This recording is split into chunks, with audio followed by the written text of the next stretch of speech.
BP ఉన్న వాళ్ళలో 50% మందికి వారికి బీపీ ఉందన్న సంగతే తెలియదు.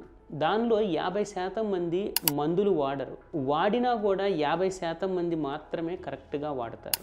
ఈ చేసేటటువంటి 4 కామన్ మిస్టేక్స్ ఏంటంటే, బీపీ టాబ్లెట్లు వాడేవారు వారి ఇష్టం వచ్చినట్లు బీపీ టాబ్లెట్లు డోసు షెడ్యూల్ చేసేస్తారు, మార్చేస్తారు. అలా చేయకూడదు. తరువాత బీపీ టాబ్లెట్ అన్నటువంటిది సిమ్టమ్స్ ఉన్నప్పుడే, తల తిరగటం కానీ, నడుము నొప్పి కానీ, మెడ నొప్పి ఇట్లాంటివి వచ్చినప్పుడు మాత్రమే బీపీ టాబ్లెట్లు కొంతమంది తీసుకుంటారు. అది కూడా కరెక్ట్ కాదు. మూడోది, ఇంటి దగ్గర బీపీని చెక్ చేసుకోవాలి. ఆ చెక్ చేసుకోవటం కూడా ఆపేస్తారు. ఇది కూడా మంచి పద్ధతి కాదు. కొంతమంది బీపీ చెక్ చేసుకొని నార్మల్ అయిన తర్వాత బీపీ టాబ్లెట్లు ఆపేస్తారు. కానీ అట్లా చేయకూడదు. ఎందుకనంటే బీపీ టాబ్లెట్లు ఆపేస్తే సిమ్టమ్స్ లేకుండా బీపీ మళ్ళీ పెరుగుద్ది. పెరిగినప్పుడు బీపీ వల్ల వచ్చేటటువంటి ఇబ్బందులు ఏంటంటే, బ్రెయిన్లో ఎఫెక్ట్ అయితే దానివల్ల పక్షవాతం వస్తుంది. ఒకవైపు కాలు చెయ్యి పడిపోవటం అట్లా అవుతుంది. గుండెకి సంబంధించినటువంటి ఎఫెక్ట్ రావటం అంటే బీపీ వల్ల గుండెపోటు వచ్చే అవకాశం ఉంది.